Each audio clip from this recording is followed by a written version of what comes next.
there is a tradition that says the dispensation or the organized teaching of the Buddha, what we call Buddhism, of Gautama Buddha will last 5,000 years. So then after that, there'll be a big gap, a long gap before Maitreya. And then after Maitreya, it'll just be huge, long gap before the next one.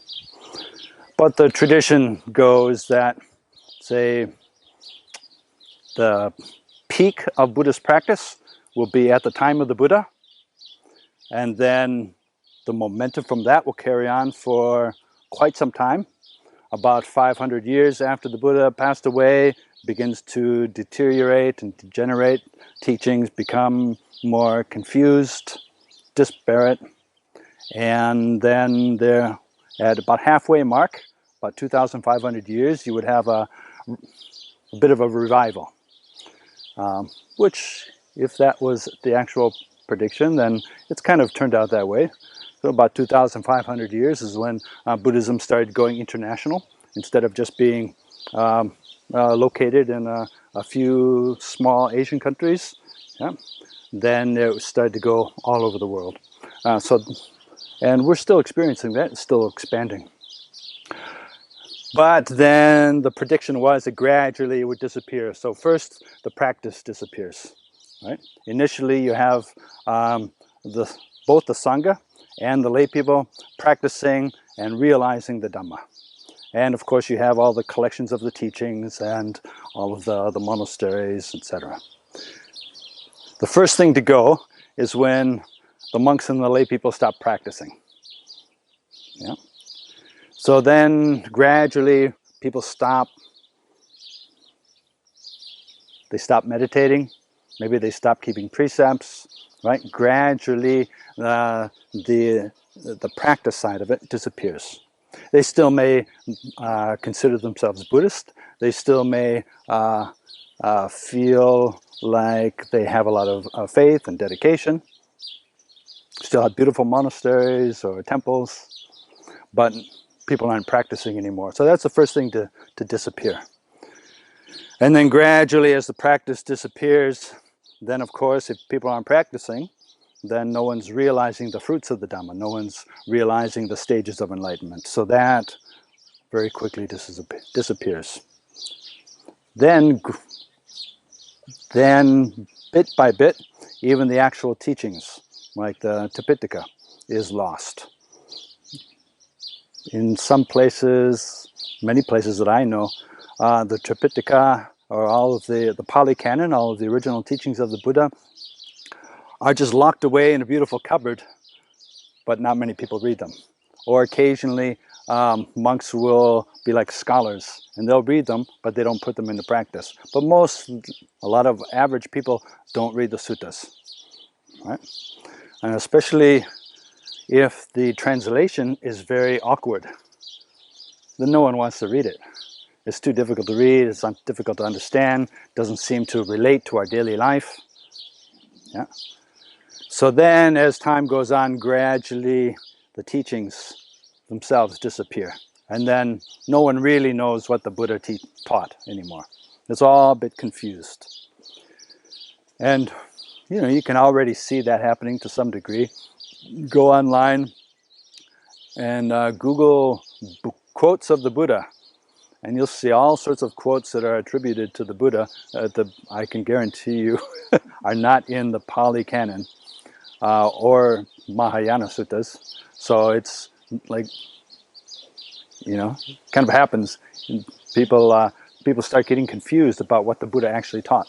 And so gradually, all those teachings disappear. And then what's left is just the beautiful buildings. That's all that's left. Towards the end of the 5,000 years, we've got beautiful temples, but no one practicing, right? And then the monks, instead of keeping their 227 precepts and the nuns being fully ordained, then the monks deteriorate to the point where the monks only keep 5 precepts, like a layperson. That's why it's said like they just have a little piece of cloth with this robe pattern on that they wear and keep 5 precepts, and then they're considered monks. So it's very different.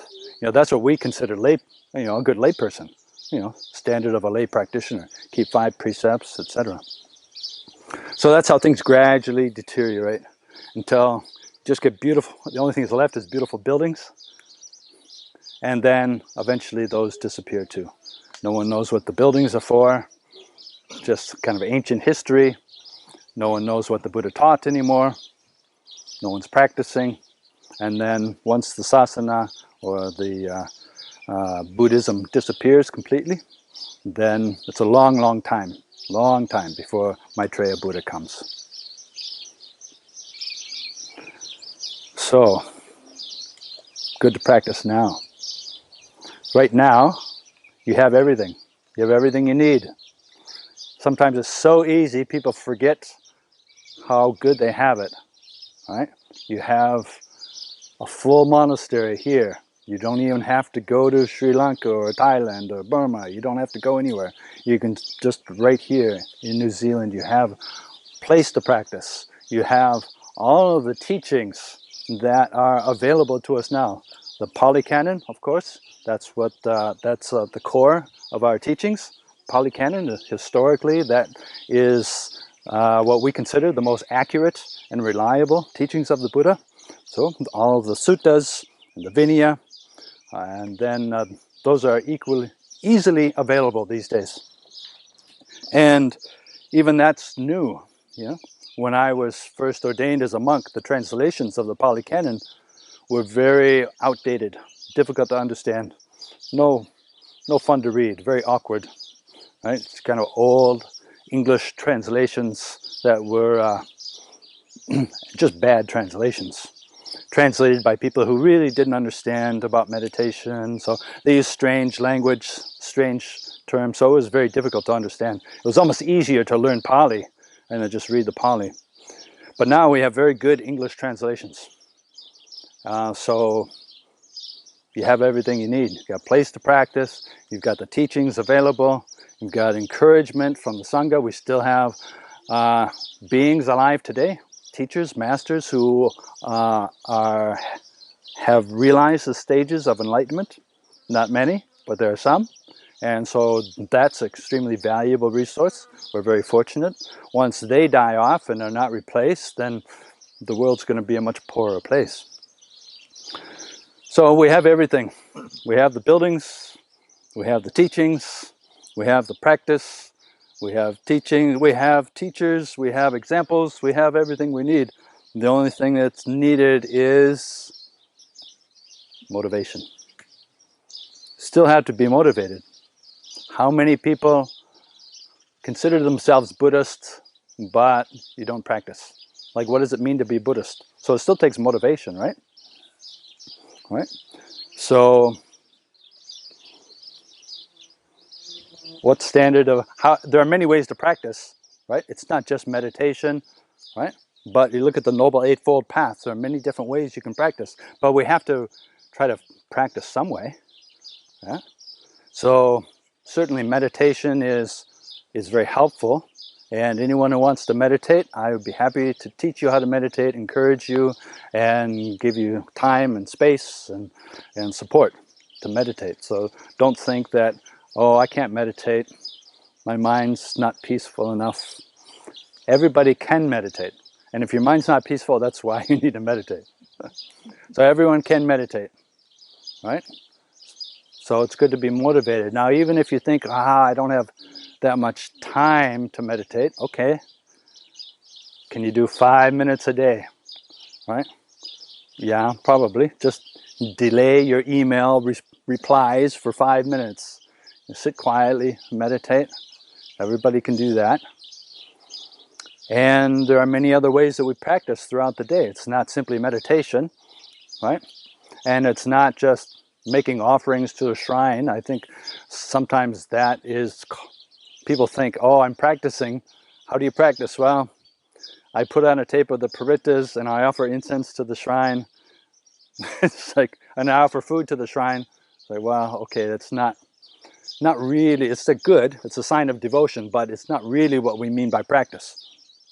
Practice, partly it has to do with how we view the world, right? right view? How do we, contemplating in a way, thinking about life in a way that at least we start to align our view, our in Pali it's called ditthi or samaditthi, align that so it's closer and closer in line with the truth. But then everything we do throughout the day, we're making karma, everything that is a result of intentional speech, intentional action.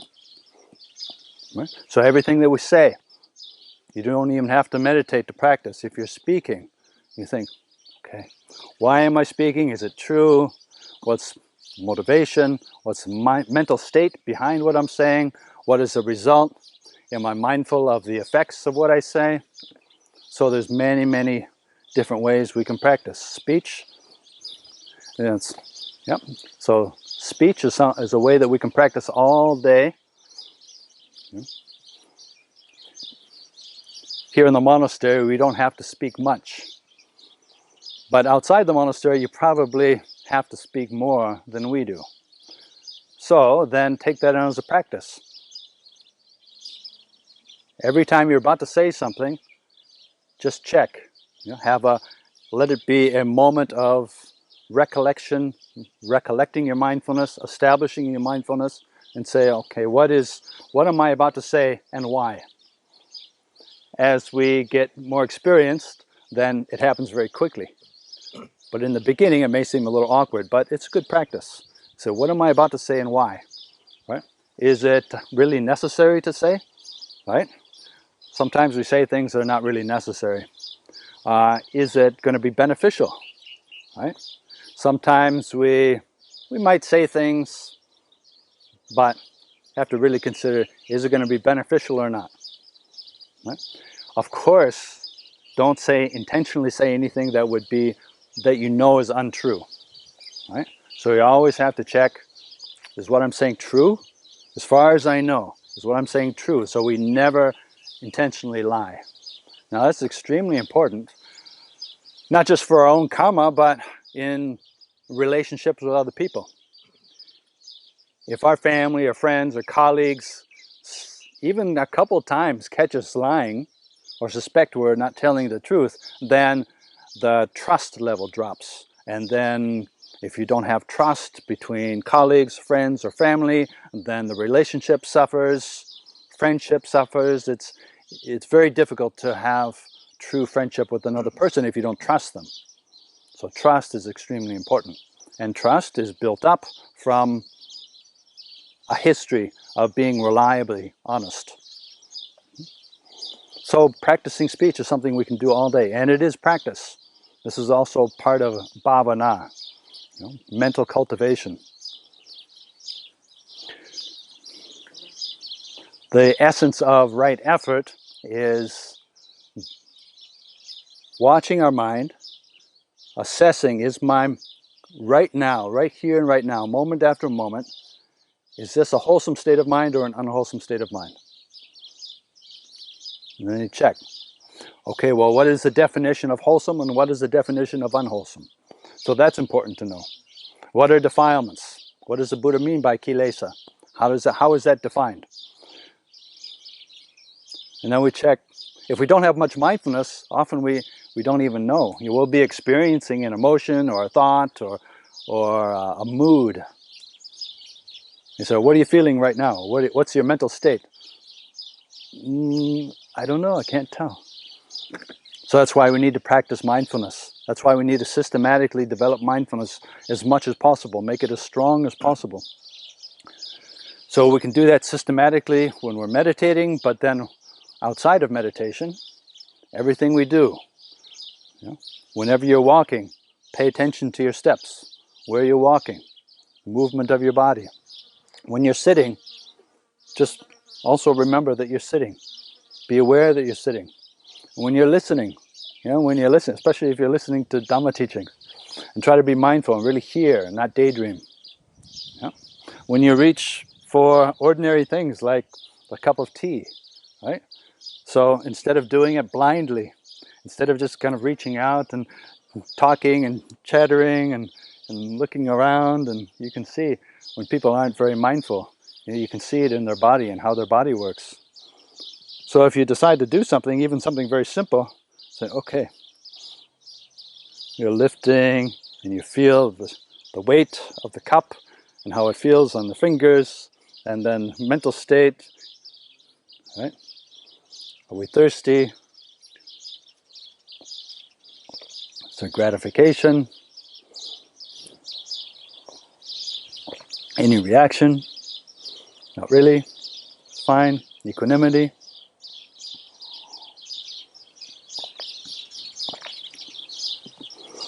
So that way, everything we do, we bring this quality of meditation into daily life actions.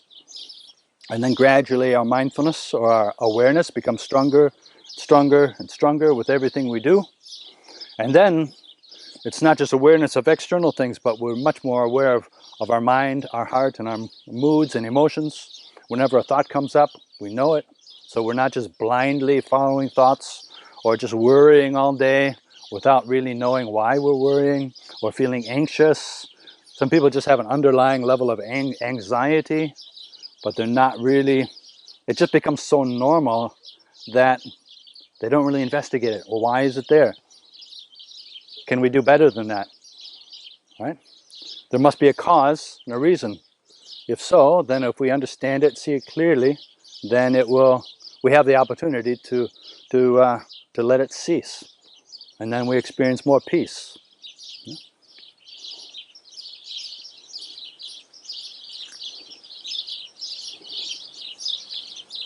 So even in daily life, if you feel like your life is busy and you don't have much time to meditate, that's fine. I understand. Everyone says that. But it's not an excuse not to practice. Right? Because we can still practice. And who benefits most if we practice? Who benefits most? You do. And you, everybody. So we do. So if we practice, first and foremost, we benefit. But it's not just us. If our heart becomes a bit more calm and peaceful, then other people in our family notice as well. Yeah? And then other people that we're working with, they notice as well. And it has a positive ripple effect. So one person really practicing the Dhamma then has a beneficial effect on all the people around them. And then if they become more calm, that affects all the people that they contact. So even if you're busy, of course you're busy, then say, how are we going to integrate these teachings? Otherwise, you might just be born into a Buddhist family, and then you think, oh, someone asks you, what did the Buddha teach? Well, to be happy, to be peaceful. So, well, yes, but maybe a little bit more detail. How do you get there? What's the path leading to there? And many people grow up in traditional Buddhist societies, and your grandparents go to the temple, your parents go to the temple, and you go along with them, and you continue these traditions. But often it's when I've known many traditional Buddhists who then, when they move to a Western country, then other people are like, oh, you're a Buddhist, so what did the Buddha teach? And suddenly they're a bit stuck, they're not quite sure. So, well, I make offerings, go to the temple with my family, but it's actually much more profound than that. So many people actually start to learn more about Buddhism when they step out of their cultural traditions. I stepped out of my cultural traditions big time. I went the other way. Went to Asia to learn about traditional Buddhist practice. And it can be very helpful to step out of one's cultural traditions and see things from a different perspective.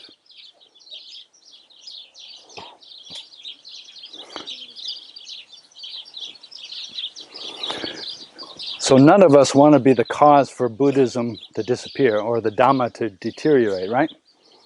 Yeah, we're kind of at the halfway point. So we don't want to rush the process.